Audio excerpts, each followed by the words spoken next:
anything to do with merit, which I think Rajiv ji can talk about a little more, is considered something that's born out of patriarchy. Now, while the size is scary, you don't have to read the whole book. It's written so that if you read the introduction, which is 30-40 pages, then you read the one-page overview of every chapter. Just one-page overview gives you the essence, what is the takeaway message, what is the summary of that chapter. That's all you need to do, and you will understand 100% of what the book is trying to say. Then the rest of each chapter, the details of, then you can read any chapter in any sequence. They're independently. So there is a book by a Harvard professor called The Caste of Merit, Engineering Education in India, Ajanta Subramanian. She's a Harvard professor, and the book is published by Harvard University Press, so it's not some trivial thing on the fringes. It's the most prestigious academic. Engineering should be about practical things, material things which you do with your hands, but because that would be Shudra work, the IITs taught mainly conceptual work. And the reason that they are doing so well in computer science is because it is mainly theoretical and conceptual, and therefore it suits the Brahmin framework, or Brahmin head.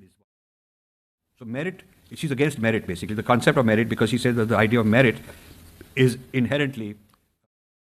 So she says, then she says that the famous 60 Minutes show, which in the US is a very famous investigative reporting show, she says that they did a piece on IITs and they lauded IITians' brain power. And they said that this is a group that has more influence than the combination of Harvard, MIT, and Princeton together. And so she's very upset at that.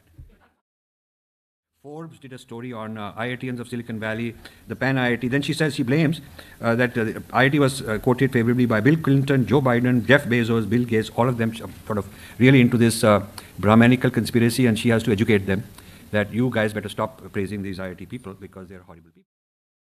So I guess your Vande Mataram would be in her next edition of the book probably. So you guys have to watch it. So then she talks about problems. Example is that they are now celebrating Sanskrit in IIT. So it's a really big problem for her. And they have separate dining halls for vegetarians and non-vegetarians, which is another Brahmin kind of.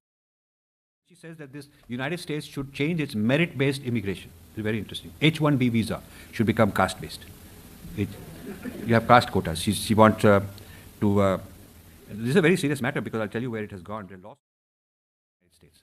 So a lawsuit was filed against Cisco in Silicon Valley that said that they are oppressing Dalits because they have Brahmin. They have openly criticized, made a list of all these, that this guy's Brahmin, this Sundar Pichai, and this fellow, that fellow, and therefore there's over-representation of Brahmins and not enough Dalits and not enough minorities from India who need to be given a boost. And because the production of such people based on so-called merit, and the United States give them visa based on that, and the American companies promote them based on that, that is a sham. That is actually caste privilege being considered as merit. So caste is a form of merit, and meritocracy is a propagation of caste into the next generation. This is the basic DNA. The basic people charge like $75,000 an hour to conduct caste sensitivity workshop.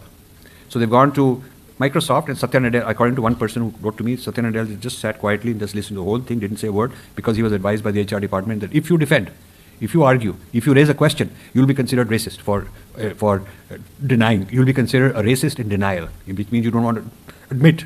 So you have to admit and confess. What they want is that all the Indians sitting there should confess, stand up and say, yes, I apologize, I'm casteist, I come from caste background, I'm so sorry, I've done all this, my parents were bad, my tradition is bad. And you say that, then they'll clap, you're good.